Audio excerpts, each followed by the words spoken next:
having a wonderful day. I know I am. Hi, from Weird Lighting. I'm doing an interview at night, so it's a Weird Lighting arrangement. Hi, I tried my best. But today I have Mallory, Paige, or Tiffany and Mallory. You might know them from TikTok. If you follow them, I don't know. But I'm so excited to have them. So turn on subtitles because if you can't understand me, that's why I have them. Make this video, comment down below any questions, and subscribe if you're new. How do you guys want to introduce yourself? Sure. Well, my name is Tiffany. I'm Mallory. And this is my sister, Mallory. We are the co-founders of Mallory Paige Designs. We started our business about 9 years ago. Originally, we were, just a jewelry business. And throughout the last 9 years, we have come to gain a pretty big TikTok following, about 18,000 on Instagram and a couple on Facebook. And I think one of the things that we are probably the best known for are our Cheeto Friday videos. Yeah. And second to that would probably be the dates between Stephen and Mallory, who, by the way, they're still going very strong. But yeah, we're just really glad to be here. I think in our heart of hearts, we are advocates for adults with intellectual and developmental disabilities. And we like to really share our life and sort of plead the case that adults like Mallory and adults like you are very capable and worthy and able of employment, amongst other things. So we're flattered to be considered influencers, but the thing that we're the most proud of is our ability to advocate for people like Mallory. Right. I have to agree because I don't think of my brand as the number. I'm not like, oh my God, I have to admit here, otherwise this brand is worthless. I'm not talking to all of you guys watching this video and hearing your story and meeting amazing people throughout my various platforms. Yeah. And being advocate. Yeah, my first question is, I know you have typed up to me, Mallory Hamilton. Can you explain how your relationship has changed then, and what is like being a sibling Hamilton? So I feel like I've been a sibling caregiver my entire life. So Mallory was born when I was 6 years old. She was the thing that I wanted the most in this world. I had no sister, and I begged my parents for a sister, and they brought her home to me. And so I feel like I have been Mallory's other mama since I was 6 years old. And the question really that you asked me is more around how has that relationship changed since I've become her full-time caregiver. And honestly, I think not much. She has always been sort of the light of my life. And now I just get to, tuck her in bed every night. I don't have to visit her on weekends. I think it's been unique, and I'll let Mallory speak to this as well. It's been unique because I also have children. And so Mallory is involved in my children's life, on a daily basis. My children are almost grown. I have a 23-year-old, an almost 21-year-old, and an almost 15-year-old. So it's not like we have babies running around the house, but Mallory has been a doting aunt. She's very proud of her nieces. We have a couple of dogs running around here, and Mallory loves our dogs, Coco and Piper. But honestly, our relationship hasn't changed. We've always been very close. We were the only girls in our family. How many brothers did we have, Mal? 5. We have a total of 5 brothers. Wow. So we've always kind of been on our own little island, right? We shared a room until I moved out of my parents' house.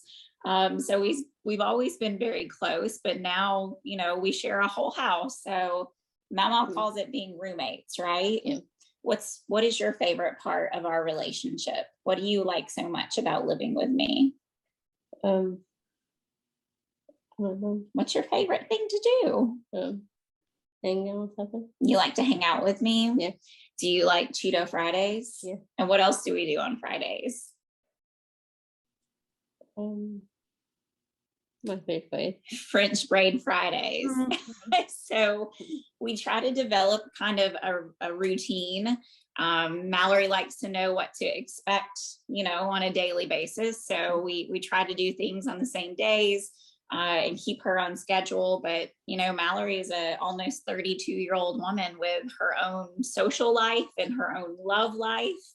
And she is self-sufficient. The only thing that she truly needs me for is to drive her places because she can't drive. Everything else she can do on her own. So honestly, our relationship hasn't changed very much. We just live in the same house again, right, Mal? Yeah, I can definitely attest to my own thing. I have two older brothers who are 28 and 30. So I was adopted. So I'm my baby of my family, and they have always been a caregiver for me. And as I got older, I kind of relied on them more, even though I met with my parents, now, and I'm her Mallory, too. There is something you don't want to do with an adult that is not your family. And I don't know, but I have learned throughout the year that when I am with a, let's say, 50-year-old as opposed to a 28-year-old, people don't talk to me, and it's like, why? So my brother and now my sister-in-law have become my third and fourth and fifth caregiver whenever I want to go somewhere, or I need a ride, or need somebody to hang around with so I don't die. So I definitely attest to it. It's never really a difference. Like, you never stop being sibling. You just kind of, in my opinion, kind of take on more responsibility as opposed to working with our own independent handlers, and sibling, you kind of say, okay, what can I help you with in that handler? Yeah. And I think that those relationships, because they're formed organically when you're family, there's almost an intuition. Like, I just know when Mallory is frustrated. I know when she needs a little more help, and then I know when she wants to be left alone. So it's a beautiful thing. And as much as we need, our aides and our assistants and, our outside life, there's just something so special about having a sibling caregiver, and someone who just intuitively, I've known her whole life. So it doesn't have to be something that's obvious, but it's like a sister's intuition. I just know what Mallory needs, and that's something that I try not to take for granted. Right, and definitely, my brother had taken up during COVID, had taken on the role coming into the house and taking care of me. We did not want a random stranger who we don't know where they're going and what they're wanting in the house with COVID, taking me anywhere. Absolutely. So I kind of built a wonder bond with him because I would be calling him on a daily or weekly basis saying, hey, I need to go here. Can you come over and take me because I don't have, you know, the connection I usually have due to COVID. So, Sure, yeah. sure. Oh, the keyboard popped up. There we go. Come on, iPad. Okay, there we go. What you became married? Remember, you had in one of your TikTok there was a lot of red tape around disability employment options. So you had a you started a movie company. Can you explain your movie with starting it? Sure. So our journey with Mallory Page Designs was, I guess, accidental, if you would. I didn't intend to start a business. I had dreamed about it. I thought it would be very cool. Like as a child, I thought it would be cool to start a business that would help people like my sister because I just loved her so much. But I'd never really recognized the necessity of a business with that was, you know, the namesake of a person who has an intellectual or developmental disability, that their face was the brand, that, you know, they represented their demographic in marketing and in what we did. But it really was born out of frustration because our mom passed away Mallory's senior year of high school. She passed away in November and Mallory graduated that following June. And I just sort of assumed that my job was to help Mallory get a job. And so when I did my research, everything said to go, you know, open a case with the vocational rehabilitation services. And so I was like, okay, we'll go to Voc Rehab and get a caseworker and we'll start this process. And I thought it was just like getting a job coach or, you know, someone who would help her. But it really felt like we had to prove her employability. And when I compared it to my journey when I was, you know, old enough to work and decided I wanted to work, I literally walked into a fast food restaurant, filled out an application, had a job that day. Well, at Voc Rehab, and it's still this way, and I understand the necessity, but for us, it didn't work.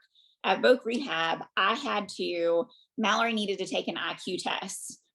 And that just seemed, you know, we weren't applying for a vice president of sales position or a CEO position. Mallory would have been happy, you know, bagging groceries or doing very basic work. And she had to have an IQ test. And then we had to see essentially a doctor who would confirm what her disability was. And I thought, you don't outgrow Down syndrome. Like, why do I have to do all of these things to prove to you that she is employable with a disability? Why can't we just find her a job, get her a job coach? Because if she wants to work, she has the right to work. And it was more than I could navigate at the time. I had 3 small children. I was a wife. I had a full-time job. And now I was responsible for helping my sister get a job for herself. And I thought, you know, I have a business degree and the internet is a very cool thing. And I really think we could come up with a business model that Mallory could sell something and that would be her income. And it evolved over the years. It took a couple of years to land on Mallory Page Designs and to launch a jewelry brand. And it's truly a jewelry brand. So we are Christians, and there is a faith component to our jewelry. Every piece of jewelry that we have has a mustard seed, and that mustard seed comes from Matthew 17:20 that says, with faith the size of a mustard seed, you can tell this mountain to move and it will go and nothing will be impossible for you. And so that resonated with us because really what we wanted to show was nothing is impossible for those who have faith and for those who believe in themselves. And so our brand sort of became symbolic of, you know, what we believed, but also it was a way for Mallory to generate some of her own income. So that's really the catalyst to Mallory Page. And the red tape was just the hoops that we had to jump through and the time investment that it took just to get her a very very basic part-time minimum wage job. And I thought there's got to be a better way.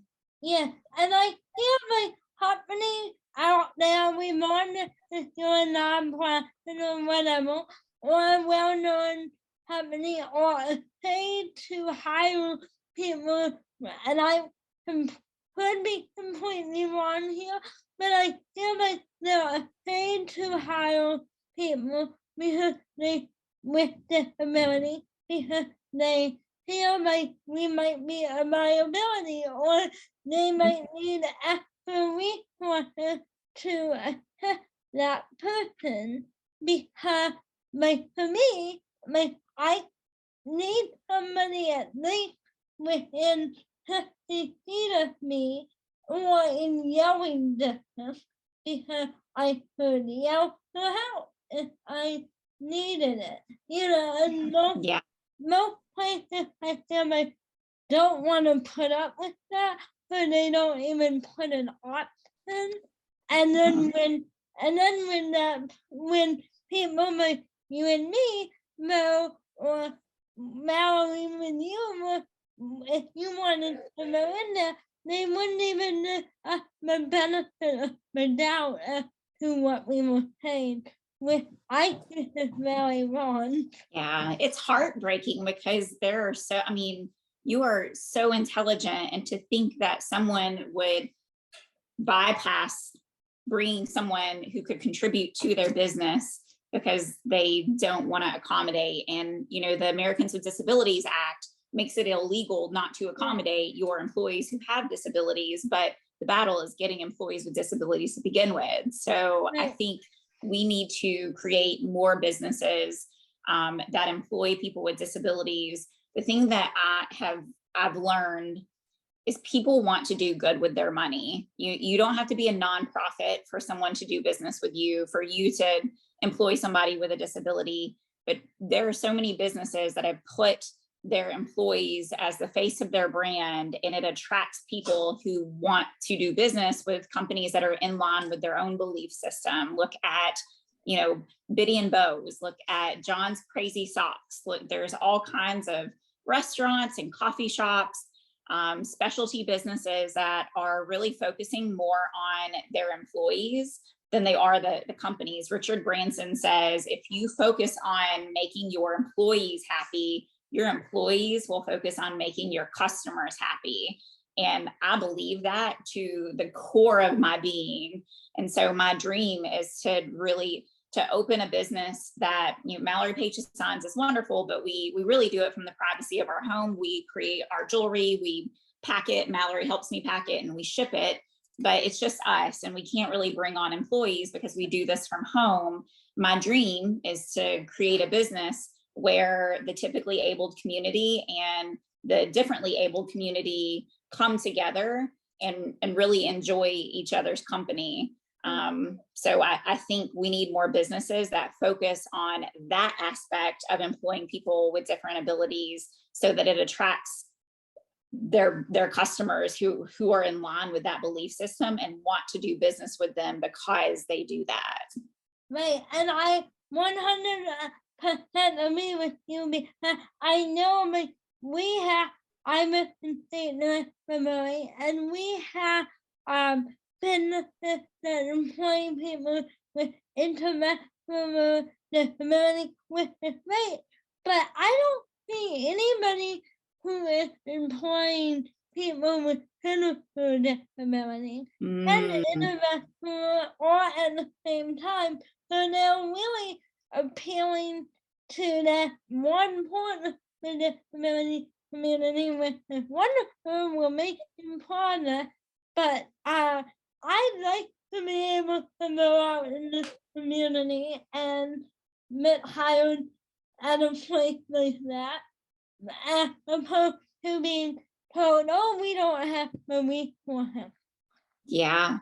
Well, and I think that's a really great point to make, because there are so many things that you could do if you were given the chance. It's a matter, again, of finding the task that matches your ability. And there's way more things that you can do than you can't do. That's a fact. That hands down, that's a fact. Yeah, definitely 100%. I mean, may that happen is what part of your work do you enjoy the most and what do you enjoy the least? It's a tricky question. Which part do we enjoy the most and which part do we enjoy the least? Well, for me, I would say I wish I could do Mallory Paige designs full time. I wish that it was my only job and I could devote 100% of my attention and my time to Mallory Paige. So the thing that I like the least is the fact that I have to work another job. And it, there's only so much time that I have to devote to Mallory Paige at nights and on the weekends. My favorite part is when we have customers and followers who reach out to us on TikTok or Instagram or Facebook or through our website by email and share their story with me. I love hearing from people like you who ask if they could learn from us or if they could pick our brains, because I am no expert in any of this, but I will absolutely share all the things that I've learned in hopes that other people can use it and maybe they can create a business or they can contribute to a business and just further our dream of making a world where everyone is represented. Everyone has equal opportunity to gain fulfilling employment. So the thing I like the most is connecting with people like you and sharing our story. The thing I like the least is can't make it my full-time job yet. Right. What about you, Mallory? Now, Mal, what's your favorite part of Mallory Paige? Let's think about what about when we go out in public and people recognize you? Do you like that part? Yeah. What about when we work special events like the Craftsman Christmas Classic and we have a booth and you get to run the cash register? Do you like that? Yeah. So Mallory is a cash register aficionado. She can work that thing like nobody's business. You work a cash register at your transition program at Wild and Free too, don't you? Yeah, so she's pretty well versed. And when we open our next business, I'm pretty sure I'm going to put Mal Mal on the cash register. Yeah, why not? And I love meeting people who know me too. Surprisingly enough, admitting to that point, that I'm already there, but people already know. And I have to agree with your point of not being able to do it for a time. It drove me crazy when I was in high school trying to do this for a time and my homework, and I was in all normal manual education classes, so nothing was modified. I mean, what was modified, but the amount was not. And so I was like, I want to talk to these wonderful people and hear their stories, but I don't have enough hours in the day to. Yep. Same, girl, same.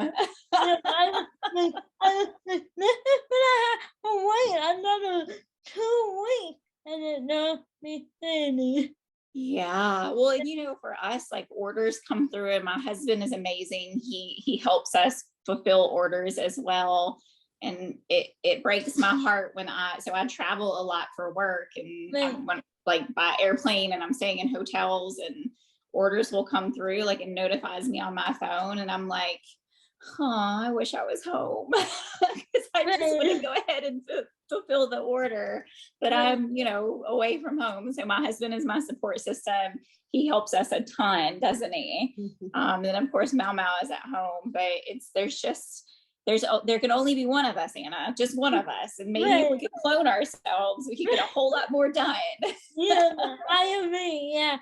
Now in addition to writing, my plan, I'm also taking a woman empowerment course for people with disabilities. I love that so much. That's amazing. It's called Bound Babe Heidi, run by the wheelchair dancer Healthy Hill. If you've heard of her. I would love some information on that. That is very cool. Yeah. Okay, yeah, please send that to me. We have a workbook how I do that too. Oh my goodness, you are a busy woman. Yeah. You harder your business. Have you learned things about interacting with any individual or disability employment that you may not have learned from a sibling relationship? Yeah, so the thing that I've learned about really interacting with the differently abled community is just like with typically abled people, we're all so different. So as you can probably tell, Mallory is very quiet, very reserved. She responds best to me. She doesn't do well with being put on the spot and not prepared. But then I've met so many people who are the total opposite, and it's a beautiful thing. And you don't know until you start interacting with them, until you overcome the fear of starting a conversation and either not understanding them or not knowing what to say. And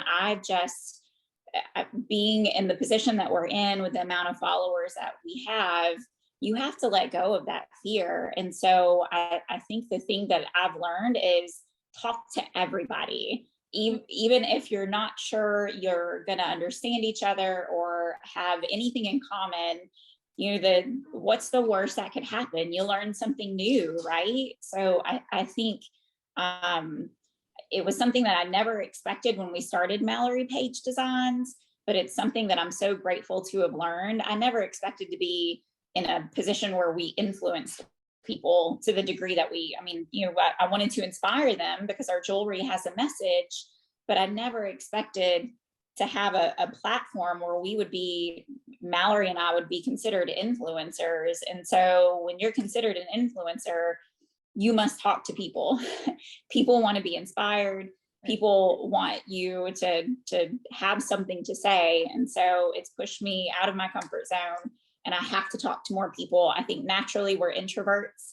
I go to a quiet place to like re-energize. I'm not necessarily a really outgoing, outspoken person, but being in this position, the thing that I've learned about interacting with the disabled community is, we're all just people, and we all want friends, and we all want to be understood. And so that starts with just starting a conversation.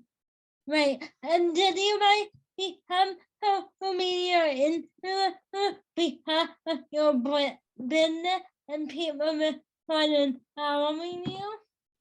I think it kind of amazes me how many people on TikTok don't realize that we have a business. And I'm not mad about that. I actually love that because I don't want them to feel like I have an agenda.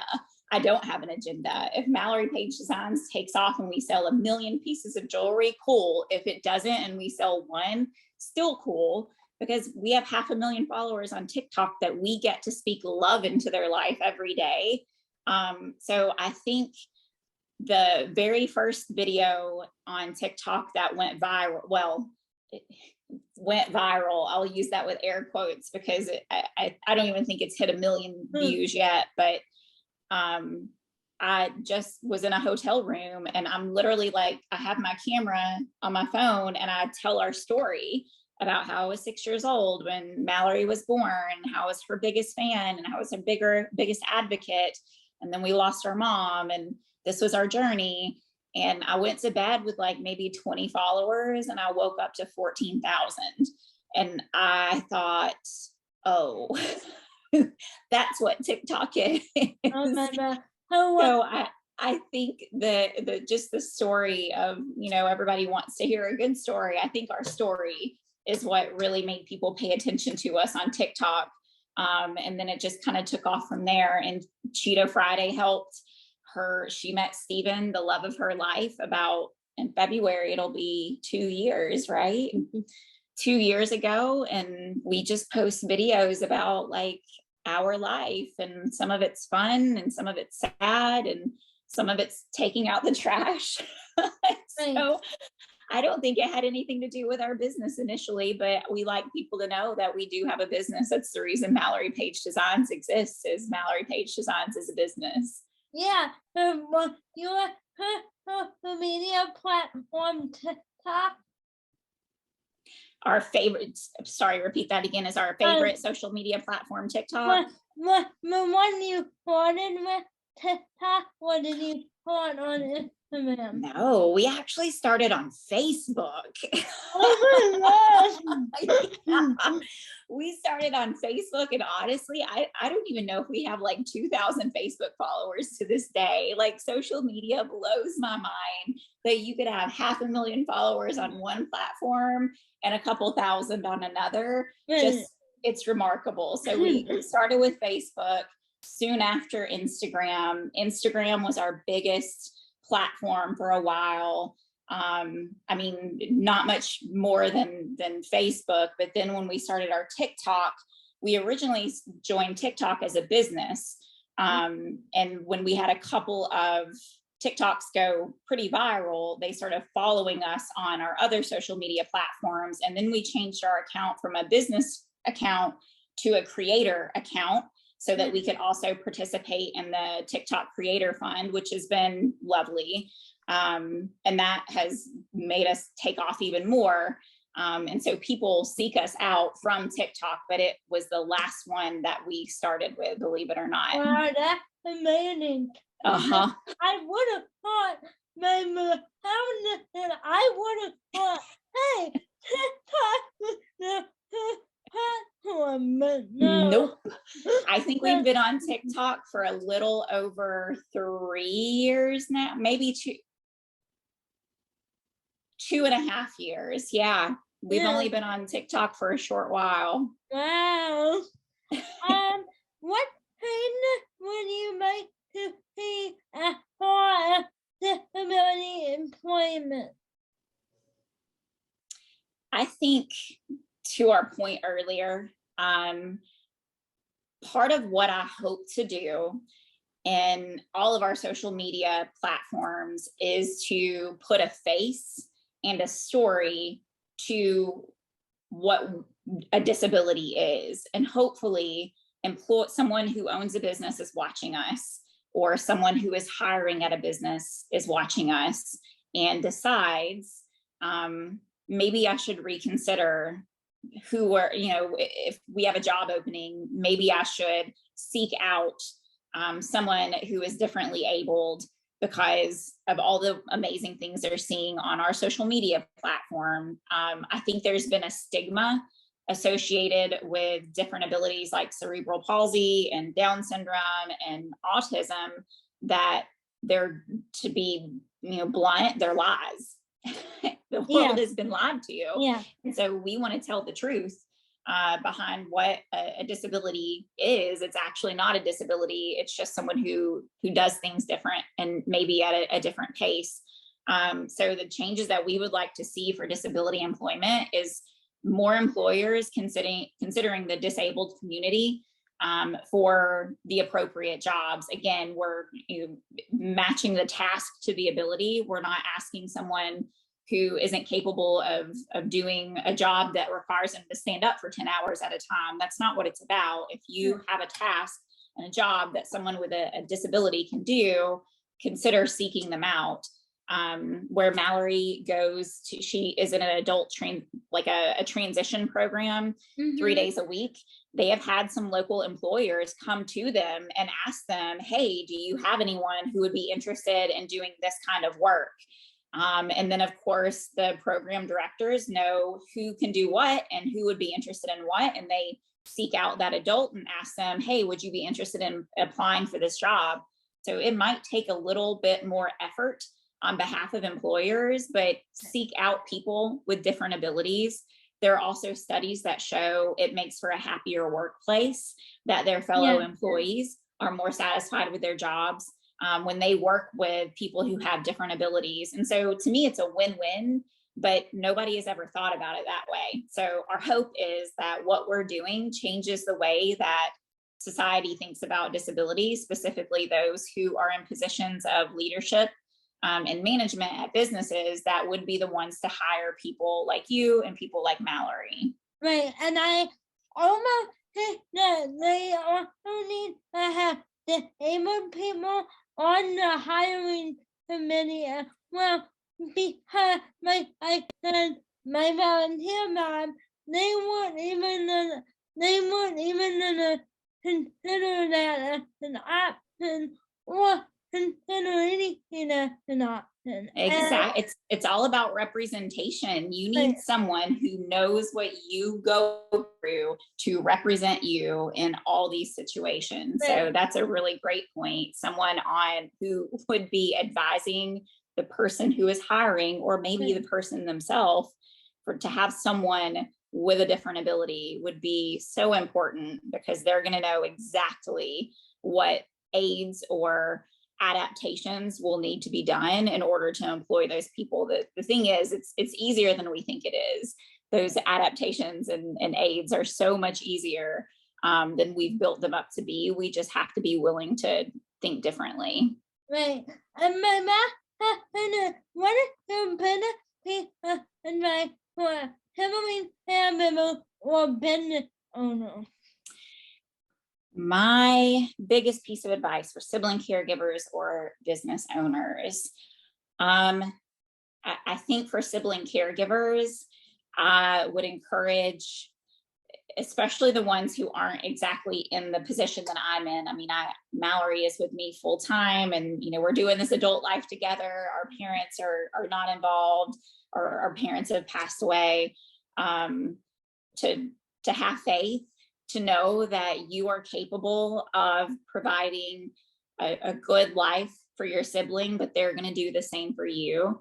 The world looks at it like I'm doing this amazing thing for Mallory, and they don't realize that, well, actually Mallory does an amazing thing for me. And I would say that if you think I'm kind, that comes from my sister. She's the kindest woman I've ever met in my entire life. So I would encourage sibling caregivers to trust the process and to have faith that God will provide, and they're fully capable of doing this life as a sibling caregiver. For business owners, I would say take a chance. I'm pretty confident you'll be rewarded. Don't get caught up in fear. I really, truly, in my heart of heart, think that people want to do business with businesses that aren't the typical run of the mill, get them in, get them out, get their money kind of thing. I would encourage them to do all the things that we've talked about in this interview, and consider hiring someone with a different ability for the appropriate work that they can be accommodated for if they need it. And just watch what will happen. Take the risk. It's worth it. It's actually not a risk at all. I'm pretty sure the ROI on that decision is really high. Right. Any advice, Mallory, for handling how to deal with you and me? What advice would you give to someone who has to tolerate people like their annoying siblings? What advice would you give? What would you say? Maybe be kind. You're really good at that. Yeah. That's your superpower. Can you tell Anna? Yeah. What would your advice be? To be kind? I don't know. You don't know? I would say Mallory's superpower is being kind, and she's patient sometimes. Yes. I would say like deal with it, because we're here. Like my sibling or my older brother mess with me a lot, and I'm like, you're seriously gonna make her do that? Like that seriously something you want us to do with you? And I'm like, yep. We're doing this. I need the help. Your help is Brothers Brothers are so good at messing with sisters. My husband who loves to pick on you more than anybody in the world? Who loves to pick on you? Tell her. JJ, that's my husband. It's like his hobby. He loves messing with Mau. He'll tell her it's the wrong day of the week. She has a calendar on the table. He'll like switch the dates on the calendar. He tells her that when does he keep telling you your birthday is? I don't know. No, your birthday's in March. No. So her birthday is next month, and he keeps telling her, no, your birthday's in March. It makes her so mad. Yeah, I have maybe my one of my me. I'm like one of the people I will put in that like to do everything by a calendar, you know, and by my to-do list, and if I don't live it done or if I don't have it on the right day, I complain about it because that's how I deal with my life. And then when my life, and then we you're writing down on the calendar. Yeah, I am. And I don't use my phone as a calendar. I actually use a day. You like to write it. Yeah. And I like to take my highlighter and cut it off. Oh, it's the best. Marking things off our to-do list is the best feeling in the world. Yeah, yeah, I know. But yeah, they hate me for that. But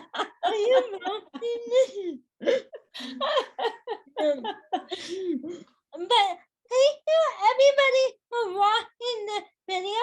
Thank you, Mallory and Tiffany, for being here. It was a pleasure talking to you guys. Thank you for having us. Yeah, and if you guys want to follow them, I will put everything down in the description with the box underneath the subscribe button, because I don't think some of you know where that is.